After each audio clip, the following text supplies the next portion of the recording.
Hey guys, welcome to Homesteading at the RV Park. My name is Gwen Jackson. Today we are going to be making some wine, some homemade wine with the grapes that I foraged, the muscadine grapes that I foraged a few weeks back. This is going to be awesome. So this is my mash. This is my mash. Remember, I froze those grapes because it was late in the day and I wasn't going to process them right then and there. So they were frozen. I've thawed them out. And then I'm coming in here and I'm literally mashing them, which is where this gets its name from. This is called a mash. All right? I'm mashing them up. I'm getting all the juices out. And then what I'm going to do is I'm going to use this wine bag right here, which is just kind of like cheesecloth but made into a bag. And I'm going to strain it out. But I think that I'm going to add, I've also thawed out the last of my blackberries that I picked earlier this year, that I've been saving in the freezer for a special occasion. Because I don't have a whole lot of this here. I think I'm going to need more to make this whole gallon of wine. So we are doing this super low tech. What I've got here is, this was a thing of sangria that I made for my friends a couple weeks ago. Okay, so we're going to take this and I'm going to make this into, I'm going to use this as my carboy. All right, this costs about $10. You could probably buy these for a few dollars at a winemaking store, but where's the fun in that? Right? So, and then I have balloons instead of an airlock. Now an airlock is only going to cost you, set you back $3 to $5. And they're great to have, but I'm trying to teach people how to do this minimally, and with as little stuff as possible, with as little cost as possible. And then I'm also using bread yeast, which I have around the house because I like to bake. All right, now the thing about using bread yeast is you're never going to get more than 10% alcohol content on your wine, and it's probably still going to be cloudy even after a year of sitting in the carboy. Okay, when you're doing this, you need to make sure that you have somewhere you can put this carboy that's dark and it doesn't get below what is it, 60? I'd say about 60 degrees. And you need it to never get above 100 degrees. So you want to kind of keep it at room temperature. So indoors is a good place. But right now, I think I'll be all right. I don't think we're breaking 100 degrees anymore. So I've got a place out here I'm going to store it for 3 months outside. And the reason that I want to do that is because at first this is messy. Okay, sometimes it spills over. While the yeast is doing its thing, it's probably going to make a bit of a mess. So I think it's better to just have it outside in a place I can hose down. But if you can't do that, you can always take and put the carboy in a bowl in the closet in your RV, and that does the same thing. Okay. All right, so here we go. We got our mash started. I'm gonna add these blackberries. I got a few left, and I'm gonna mash them in there too. And then we're going to strain it in the bag.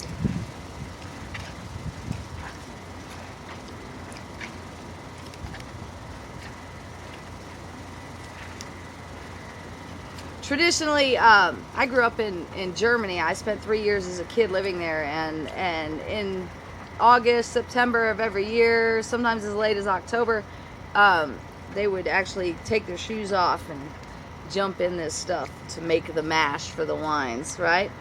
And that's all I'm doing. I'm just mashing it up and then straining it through the bag.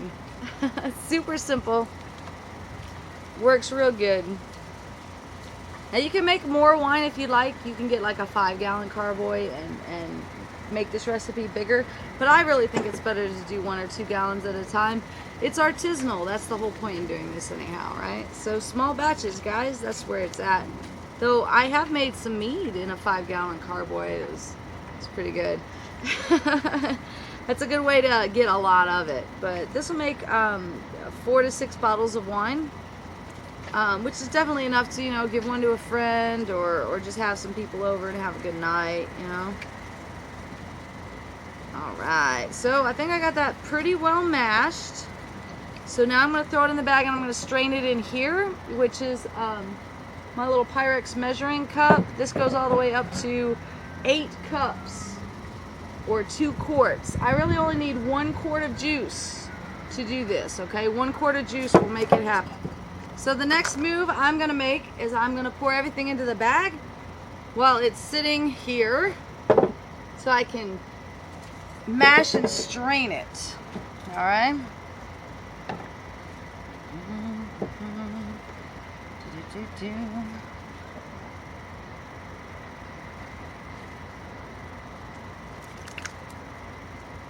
Ooh, that's messy.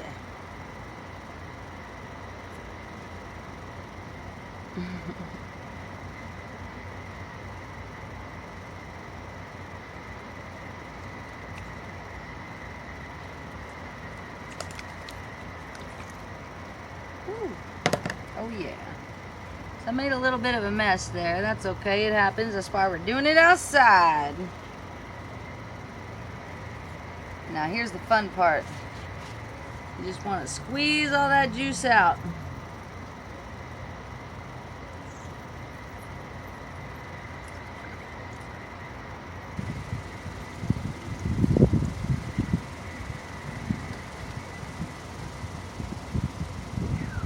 Good workout.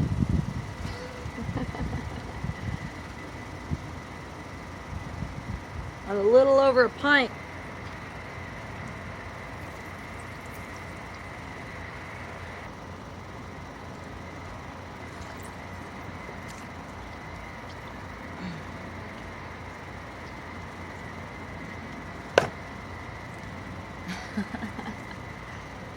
There it is, guys. Woo! Just a hair over a quart. So what's left in here is trash. I'm just gonna put it in my compost bin and clean out this bag as best I can. At this point, I'm gonna get the hose and do what I can to clean myself and my work area up. Winemaking. Guys, time for the real fun. So here is my carboy. I have washed it, okay, with soap and water, hot water, boiling water. I've treated this just like I would any kind of canning process where I'm trying to can or preserve any other kind of produce. It's just this one is liquid, okay? So I'm going to take my funnel and I'm going to put my mash in here.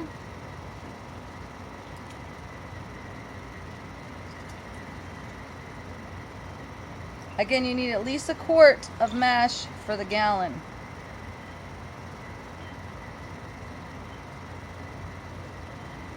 Next thing I'm going to add is sugar. Now the sugar is very important because it's the food that the yeast eats to make the alcohol, okay? The yeast is going to make alcohol and CO2, all right? We're also, so we want the CO2 to escape, but we do not want anything to get in. So that's why you use an airlock, which I'm just going to use a balloon, which I paid less than 2 cents for. All right, but if you'd rather spend a couple of bucks and get a nice airlock, that works too. Sometimes I have to change the balloon, and you'll find that sometimes you have to change the airlock too. Especially in the first stages, you need to check this stuff probably daily or at least every other day or two at first, because the yeast can bubble up into the airlock and cause all kinds of problems. In which case you're going to want to swap your airlock or clean it or just put a new balloon on it, which is what I'm going to do. All right. Now I have this much, the 1 quart of mash. So what I need to do now is add sugar. Now I can add anywhere between 4 to 6 cups of sugar. 6 cups would be more of a quart because the alcohol content in the mash while the yeast is cooking will kill the yeast. All right, and that's really what limits your alcohol content when you're making alcohol in a fermented fashion. Now this does not include like a distillation process, okay? This is just what you do with beer and wine. The amount of sugar there, there's a cap to it. You can't just pour as much sugar as you want and expect a bunch of alcohol to happen, because there are limitations. There are limitations to the yeast, and there are limitations to the alcohol content by, you know, the yeast being able to live in it and continue to make alcohol and CO2. Eventually they're going to make the yeast is going to make its own environment so toxic that it can't live and produce more alcohol anymore. And that's really where the cap is. Now if you really want to know what you're doing, you can buy a hydrometer And you can check all that. But this is a very much like a first steps beginner video for winemaking. Okay, this is for people who have no idea what they're doing, so that they can try this out. All right. You can do anything. You could do strawberries. You could do mead out of honey. You could do grapes. You could do blackberries. In fact, some of the best wine I've ever made was blackberry wine, which is why I wanted to throw these blackberries in here, because that stuff's delicious. But when it comes to berries, it usually takes an extra 3 to 6 months for your wine to cook, for it to be done. The bread yeast isn't really going to help in that manner either. I highly recommend, if you're trying to do a red like this, to use a Bordeaux yeast or a cab yeast. A good go-to for any kind of lighter white grapes or white wine, apple ciders, would be a Chardonnay. All right, those are your basic go-to yeasts. You can find those on Amazon. One little pack of yeast is all you need to make a gallon. Okay, I think 2 for a 5-gallon carboy is enough. All right, so here goes. I am gonna go. I'm gonna err on the side of caution and put in extra sugar, because I don't mind if this tastes a little sweet. So I think I'm gonna do 5 cups.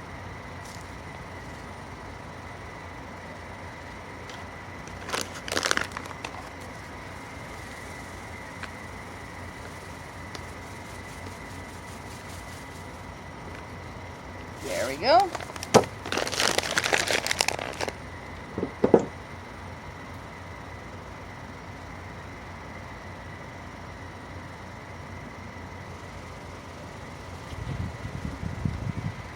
Alright guys, at this point I'm just going to stir it up a little bit. Try to make sure that some of that sugar dissolves into the mash.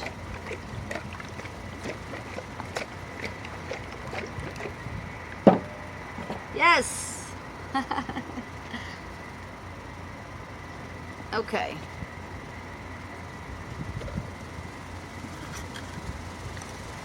So we've got it all mixed up now. So now I'm going to add 1 package of this yeast right here. And this is just a rapid rise bread yeast, just regular old bread yeast. All right, I think this is Fleischmann's, of course, because that's the easiest to find these days. So put that in there, and we'll stir it up a bit. Now I have to take this cap off fast after I mix it, because at this point it's making that CO2 and the pressure will build. Okay, so as you can see, I just put it on there, I shook it a little, and I'm done. Now the last step is you need to filter some water or buy filtered water. Okay, you cannot use tap water, you can't use regular water, because the chemicals and the chlorine and everything in there will skunk your wine. It will stop, it'll kill the yeast, it will stop it from working. So I filter this myself. I use a Berkey filter, and that works great. At this point, we're just gonna top off the carboy. So we do want a little bit of a headspace, just like we do with canning, for the airlock, but that's it. Just a little bit of headspace is all we need. We want to bring it up to the top here, where the stem is at, okay?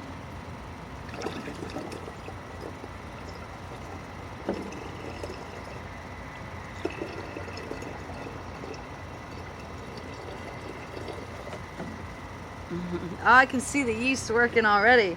It's getting big fast. It's pretty hot out here in this Texas heat. Where I'm storing this is gonna be in the shade, so that'll help it stay under that 100 degrees that I want. And we're late enough in the season that it shouldn't be a big issue.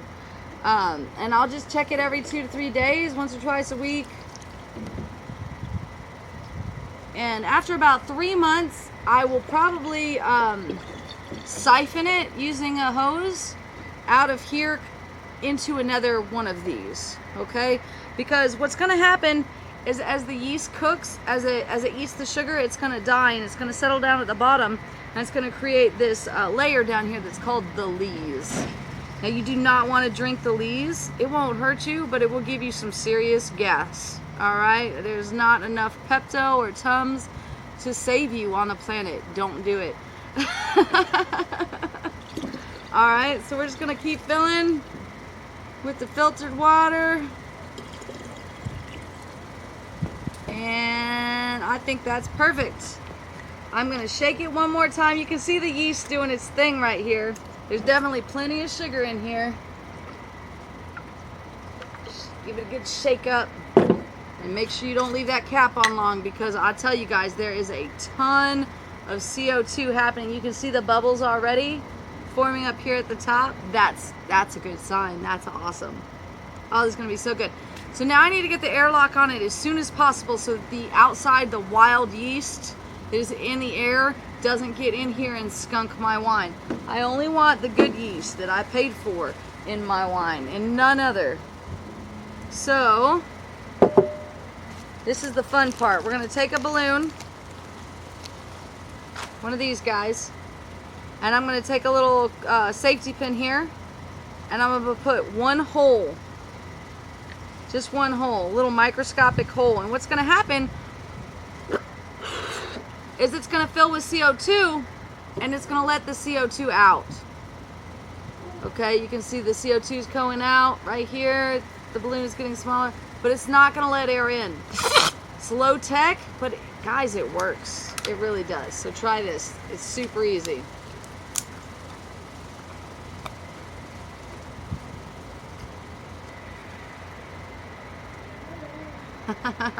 And there it is.